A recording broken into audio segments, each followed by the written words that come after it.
नमस्कार साथियों, स्वागत है आपका डीईडी सपोर्ट यूट्यूब चैनल में एक बार फिर से एक नई वीडियो के साथ आपकी सेवा में हाजिर हूँ। साथियों, आज का हमारा ये वीडियो पे मैनेजर की कार्मिक की पर्सनल एम्प्लॉय लॉगिन से GA55 को कार्मिक किस प्रकार डाउनलोड करें तथा कार्मिक अपना मास्टर डाटा किस प्रकार डाउनलोड करके चेक कर सकता है वो जानेंगे। सर्वप्रथम एम्प्लॉय को एम्प्लॉय लॉगिन पेज पर आना है। उसके बाद एम्प्लॉय कॉर्नर पर प्रेस करके रखना है।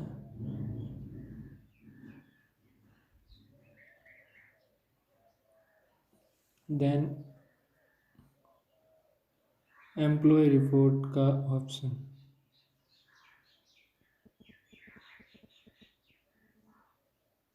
इस पे प्रेस करके रखना है। उसके बाद हमारे सामने पर्सनल डिटेल, यहाँ से कार्मिक अपना मास्टर डाटा को डाउनलोड कर सकता है। तो चलिए पहले मास्टर डाटा को डाउनलोड करके देखते हैं। यहाँ कार्मिक का नाम शो होगा और उसके सामने शो रिपोर्ट लिखा है, उस पर क्लिक करेंगे। शो रिपोर्ट पर क्लिक करने के बाद हमारे सामने कार्मिक के मास्टर डाटा की PDF फाइल डाउनलोड हो जाएगी और ये इस प्रकार PDF है वो ओपन हो गई है।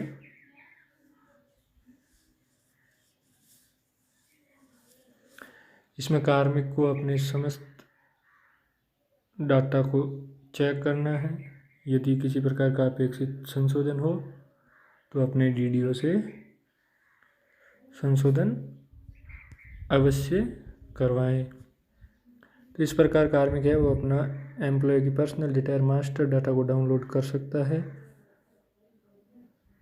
कार्मिक चाहे तो इसकी एक कॉपी प्रिंट निकाल के DDO से सिग्नेचर करवा के अपने पास भी रख सकता है।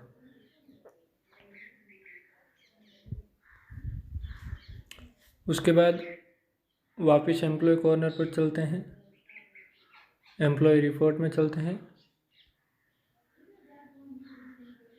GA55 एम्प्लॉय डिटेल, इस पर क्लिक करते हैं। कार्मिक का वर्ष भर का GA55 डाउनलोड हो जाएगा। यहाँ पर अपने को सर्वप्रथम फाइनेंशियल ईयर सेलेक्ट करना है। उसके बाद नाम आपका शो हो रहा है। नीचे दो ऑप्शन है, एस्टिमेटेड और नॉन एस्टिमेटेड। इसका मतलब है कि एस्टिमेटेड का मतलब है कि मान लो आप दिसंबर में अभी जनवरी में निकाल रहे हो GA55, तो ये इस वित्तीय वर्ष का फरवरी माह का है वो वेतन आपका अनुमानित है वो साथ में काउंट करके एस्टिमेटेड निकलेगा। और यदि आप नॉन एस्टिमेटेड निकालोगे तो ये आपका वास्तविक GA55 निकलेगा जो आज दिन तक आपने इस वित्तीय वर्ष में प्राप्त किया है। दो ऑप्शन हैं, PDF और एक्सेल, आप किसी में भी डाउनलोड कर सकते हैं। तो मैं फ़िलहाल नॉन एस्टिमेटेड पे क्लिक कर रहा हूँ और PDF फॉर्मेट, इस प्रकार PDF फॉर्मेट में है वो मेरा GA55 डाउनलोड हो गया है। यहाँ इस GA55 से आप अपनी कौन कौन सी कटौती हुई है, कौन कौन सा भत्ते आपको मिले हैं, किस किस प्रकार के, और कितना वेतन आपने पूरे वर्ष भर में उठाया है, किस महीने में कितना उठाया, उसकी संपूर्ण जानकारी आपको अपने GA55 में मिल जाएगी। उसके अलावा साथियों कुछ और डिटेल्स हैं जो आप यहाँ से डाउनलोड कर सकते हैं। एम्प्लॉय रिपोर्ट से लास्ट पे सर्टिफिकेट LPC है, ये भी निकाल सकते हैं यहाँ से आप, और DDO के सिग्नेचर करवा के काम ले सकते हैं। लेकिन इसके लिए पहले DDO लॉगिन से पे स्टॉप होने के बाद, नहीं तो आपकी यहाँ से ये जो है LPC है वो ब्लैंक निकलेगी या पुराने DDO की निकलेगी। इसके अलावा आप यहाँ पर हर महीने का बिल चेक कर सकते हैं कि आपका बिल बना है या नहीं। या आपको किसी महीने की पे स्लिप चाहिए, आपको अपने अकाउंट को सैलरी अकाउंट में कन्वर्ट करवाना है, या किसी भी अदर रीज़न के लिए, लोन वगैरह के लिए, तो आप यहाँ से अपनी पे स्लिप या पे स्लिप मंथली कहीं से भी किसी भी ऑप्शन पर क्लिक करके अपनी पे स्लिप डाउनलोड कर सकते हैं। जैसे मैं अभी दिसंबर 2020 की करके बता देता हूँ आपको। सबमिट पे क्लिक करेंगे।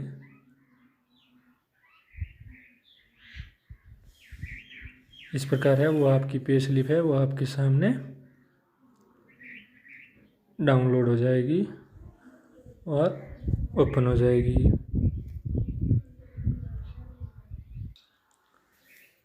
उसके अलावा कार्मिक है वो अपनी पर्सनल एम्प्लॉय आईडी से कौन कौन से संशोधन है वो मास्टर डाटा में कर सकता है। उसकी रिक्वेस्ट है वो डीडीओ को फॉरवर्ड कर सकता है, उसको भी देख लेते हैं। मास्टर डाटा रिक्वेस्ट का जो ऑप्शन है उस पर क्लिक करते हैं। अपडेट एम्प्लॉय पे डेट, एम्प्लॉय की जो पे से रिलेटेड डेट है उन सारी डेट को यहाँ से अपडेट करके और उसकी है वो रिक्वेस्ट डीडीओ को फॉरवर्ड कर सकता है। जैसे कि इंक्रीमेंट डेट है या वर्तमान जो पे लेवल है उसकी क्या डेट है, 7th पे की डेट क्या है, इत्यादि जो भी डेट है पे से रिलेटेड वो सब यहाँ से अपडेट कर सकता है। उसके अलावा एम्प्लॉय स्टेटस रिक्वेस्ट, ये इम्पोर्टेंट रिक्वेस्ट है। कार्मिक का फिक्सेशन होने के बाद स्थायीकरण जब हो जाता है प्रोबेशन के बाद, ये सबसे ज़रूरी महत्वपूर्ण है अपडेट करना प्रोबेशन से रेगुलर के लिए। तो यहाँ से वो इस ऑप्शन से अपनी स्टेटस रिक्वेस्ट है वो डीडीओ को फॉरवर्ड कर सकता है और डीडीओ आईडी से भी डायरेक्ट हो सकती है, लेकिन कार्मिक चाहे तो यहाँ से भी कर सकता है। उसके बाद एम्प्लॉय स्कीम रिक्वेस्ट, स्कीम से रिलेटेड नॉमिनी जहाँ भी है जो भी है स्कीम से रिलेटेड उसको यहाँ से अपडेट कर सकता है।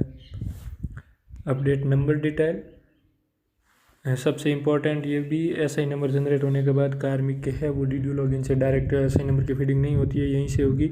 Update number detail request option से ही आधार नंबर, पैन नंबर, प्राण नंबर, एसआई नंबर, जितने भी प्रकार के नंबर है वो सभी यहाँ से अपडेट होते हैं। तो इस प्रकार ये थी कार्मिक की पर्सनल एम्प्लॉय लॉगिन पर जो ऑप्शन है, कार्मिक क्या क्या देख सकता है और क्या क्या अपडेट कर सकता है। इस प्रकार आप आसानी से है वो अपना GA55, पे स्लिप और एम्प्लॉय पर्सनल डिटेल है वो डाउनलोड कर सकते हैं। धन्यवाद दोस्तों, वीडियो अच्छा लगे तो लाइक शेयर कीजिए और चैनल को सब्सक्राइब कीजिए। धन्यवाद।